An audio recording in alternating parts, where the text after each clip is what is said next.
You see, I've been taking time to look at you, and each time I see you, my system normally works at a very high velocity, which triggers my respiratory mechanism to work at a very high haphazard rate, which can cause catastrophic debacle to my medulla oblongata if not checkmate on time.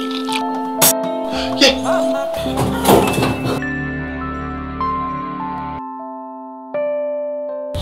Osemeji Marie. I mean, Osemeji that's wà lórí kini right now. Deji o mu gbọ́. Kíni gbọ́ ṣe nínú báàgì ẹ? Really, I'm looking for practical experiment in school. Nínú subject wo? I'm planned forensic.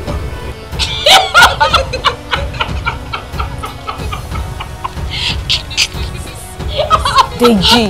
Yes, can I help you? Ọlọ́run ní jẹ́ kẹ́nu ẹ pa ẹ́. Mo ẹni tá bá bá wí tó wà rò. Ó máa parọ́ lójijì ni. Mo ń bẹ sọ. Ó ń ṣe furugege.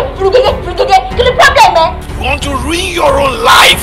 Who's feeding you with all this iron nonsense? Yeah. Oh.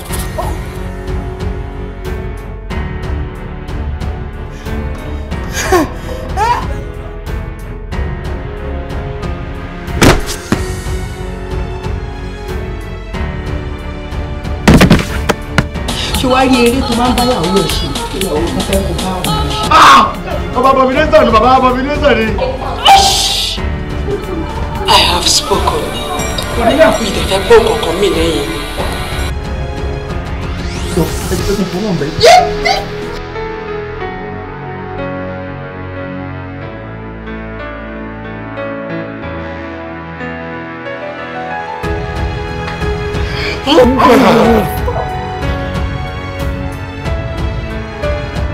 Afẹ́ràn yín ní àjọ àrèmábọ̀.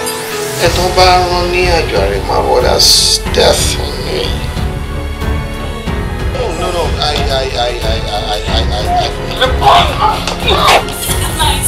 Ó ti rí èmi lójú ara ẹ̀. Olùkọ́ ti rọ́dẹ̀. Orí tábà ní ṣe wí o máa kú òǹbẹ̀. Ó lọ bèrè mi nígbà tí mò ń jẹ́ jíìnì tí mò ń gbé nùgbò. Lọ sí nọ́mbà 7 Purple Street, wọ́n á sọ fún ẹ. Nílẹ̀ bàbá ọ̀dọ́ wọn. Thanks for loving me. Mo appreciate. Èmi gan nífẹ̀ẹ́ yín o, and Ọlọ́run á nífẹ̀ẹ́ yín náà. But nípa tẹ́ ń sọ yẹn kò lè possible torí mi in interest. And as you can see, I'm running out late. Okay? I'm so sorry. Oh, my dear, don't walk out on me. Don't turn me to a libertine in the sight of passers-by. Cut away, scallywag.